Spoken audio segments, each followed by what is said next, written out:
Hello, I'm Paul, and this is Paul Plays with Fire. Welcome! Over the next couple days, we're going to be attempting to make a sourdough starter from nothing more than dust, water, and a little bit of luck. When you think about it, sourdough bread is really nothing more than flour dust and water combined in a very artful fashion. The first step in making a sourdough is to culture up a levan. And maybe you don't have a starter. Then what? You don't know anybody that has a starter that you can borrow from, or let's say your starter died in a horrible accident. Then what?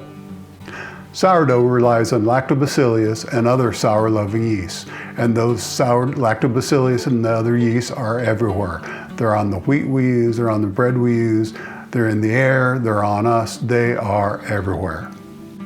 If you give them the right environment though, they will thrive. What's the right environment? 72 to 78 degrees with plenty to drink and plenty to eat, just like the rest of us. So what we're going to do is we're going to take 100 grams of our filtered water.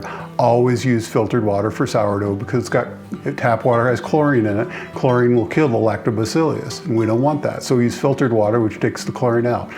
So we'll take 100 grams of filtered water and 100 grams of our flour mix, which is 60% King Arthur white bread flour, 30% King Arthur white whole wheat flour, and 10% rye flour, just for fun. And when I feed starters with that, the starter really likes it, which leads me to believe that this is going to be successful.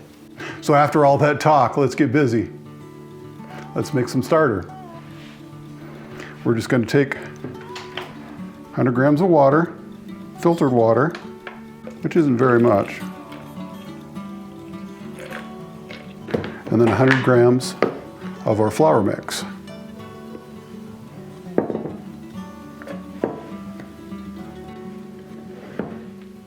And then we'll stir that up. And that's it. We're done. Well, for today at least. We'll come back tomorrow and we'll do the same thing. We'll give it another 100 grams of water, another 100 grams of flour, make sure it has plenty to eat, plenty to drink, and stays well fed. And then we'll do that for several days, and we may have to take some out. If it may start to get full, it may start to get frothy. We'll take some out, and then that's called the discard, and you can give that to, well, no, we don't want to give that away or do anything with it because it's still immature. But anyway, we'll see you tomorrow. Well, here we are at day 2, and our yeast has, I would say, just a little bit of activity in there. It's hard to see, but there's some little tiny bubble holes working the way up through. So we're gonna call that activity, and we're gonna move forward with that. So just tear up our scale, and like I said yesterday, we're gonna add 100 grams more of water and 100 grams more of flour, our flour blend. There, and that's getting full enough that we're going to have to discard some next time before we add more, but not today.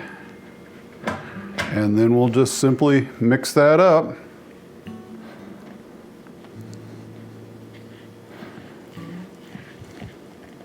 Just to get everything combined. And we'll put it back in a warm place, and we'll see you tomorrow. Well, here we are at day 3. And we've got some activity. Look at that. Look at that big, beautiful thing.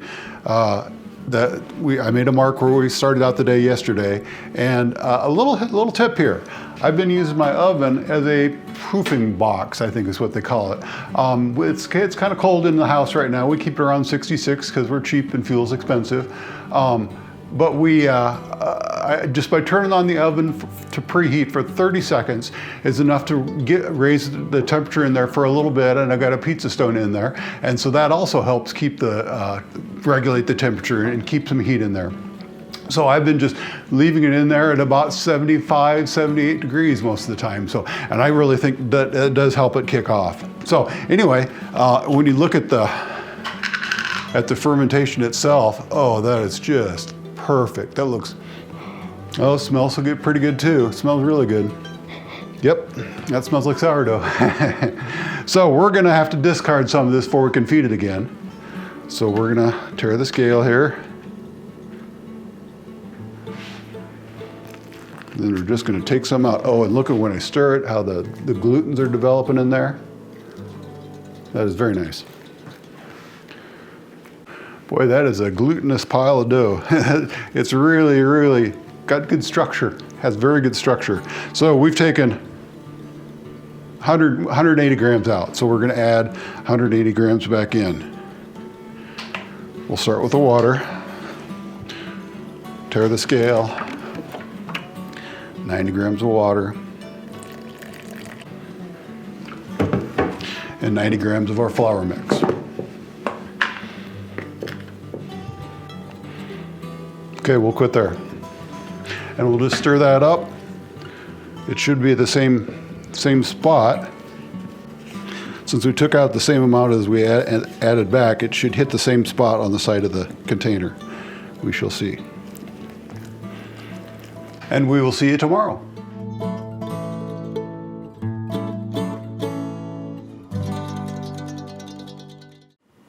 Here we are, day 4 of our sourdough experiment, starting a sourdough starter from scratch. And we had kind of a wild day yesterday. I knew the sourdough was getting pretty active and getting pretty bubbly. I said I'd been using my oven as a proofing box or proofing container, and it's been working just great. You know, it keeps it at a nice, consistent 78 degrees in there. So I thought, smart guy that I am, I'll put a GoPro in there and put it on time lapse, and I'll do a time lapse of the starter rising. And I thought, well, that's a really good idea. So I did that. I thought, well, it's, you know, if I'm going to put a GoPro in the oven, I should turn the lights on in the oven so it can see what's going on in there. Turns out those lights in the back of the oven put out some pretty good heat, as well as GoPro's little heat monsters themselves. And I checked on it a couple different times. I thought, boy, that's really moving along. It's really active. And then I thought, you know, it feels kind of warm too. So I put a thermometer in the thing. My trusty laser thermometer. I put a thermometer on the yeast in the oven. It was at 93 degrees. So I don't think there's anything hurt by it, but it was a very fast fermentation. And now here we are next day, and it's kind of a mess. I got some liquor I got to dump off, but I think it'll be just fine. It usually in 24 hours I don't get the liquor to develop. The liquid that comes out is a part of the fermentation process. Actually, I think it's the starting process of beer making, if you wanted to do that. So we're gonna do the same as we did yesterday. We're gonna take 200 grams out and put 200 grams of water and flour back in, and we will not use a GoPro in the oven this time. We will not turn on the lights in the oven. We're just going to do it normally. So I'm going to take 200 out, and then we'll put 200 back in, 100 of water, and 100 of the flour.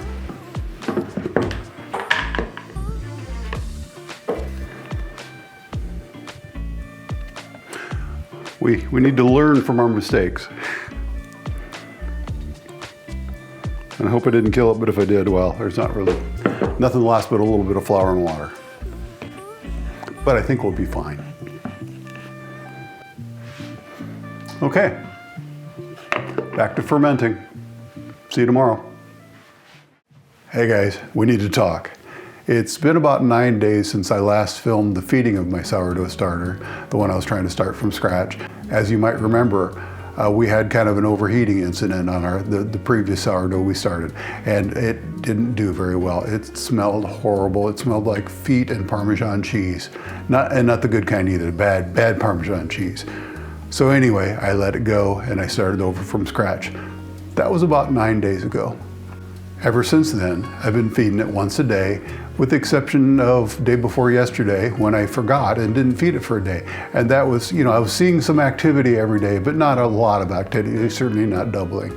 Well, after I left it for 48 hours one time, a couple days ago, that was just the flush it needed, and it was able to double, and now I fed it again and it doubled in 24 hours. So we're gonna feed it one more time, but after that, I think we've got something we can work with.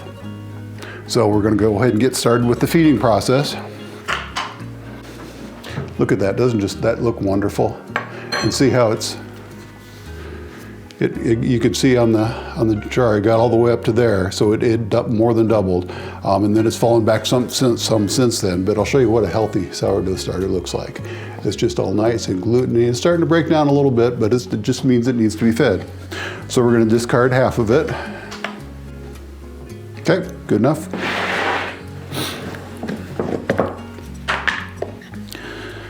Add in this case we're using, I discarded the 150 grams, so we're going to add in 75 grams of flour and 75 grams of water. Okay, then we'll stir that all up and we'll check in again tomorrow. Well, here we are with a healthy, vigorous starter that we made from scratch. The whole process took about 9 days to get through it. We're on about day 12 by now. We're still feeding it every day, and now it doubles in about 8 hours, which is ideal. What have we learned? The temperature control is everything. If you can have a place where you can keep about 72 to 78 degrees, that's going to be ideal for a starter. Although I have noticed as the starter has gotten a little bit more healthy that it will still double at 67 degrees. It just takes a little longer. We also learned that we get some kind of a bacterial flush out on about day 3 of a starter. That happened with both of our starters. The first time I thought I was a sourdough genius. I got a starter going in 3 days. I learned that was not the case, and it quickly faded. The second time I did some reading and found out about this bacterial flush, and what I learned is it fades just as quickly as it starts, and just keep feeding right on through it. Another thing, after a week or so, if you're getting some activity, but it's not really growing any, try letting it sit for 48 hours instead of 24 hours. That's when mine turned the corner at about a week out. It needs some time to build up some activity and build up a colony of growth, and sometimes it takes 48 hours to do it. And once I did that, I started getting some real growth. What else? If you get knocked down, get back up again. We lost our first starter because we lost control of the temperature, and our starter died because of it. It happens. We started another one, we went through the process, and here we are with a fresh sourdough starter. Now what? Well, whatever we want, I think. I'm thinking maybe we'll make sourdough pizza. Doesn't that sound good? I'm Paul, and this has been Paul Plays with Fire. We made a sourdough starter from scratch. We had a good time doing it, and we learned a few things along the way. Thanks for watching.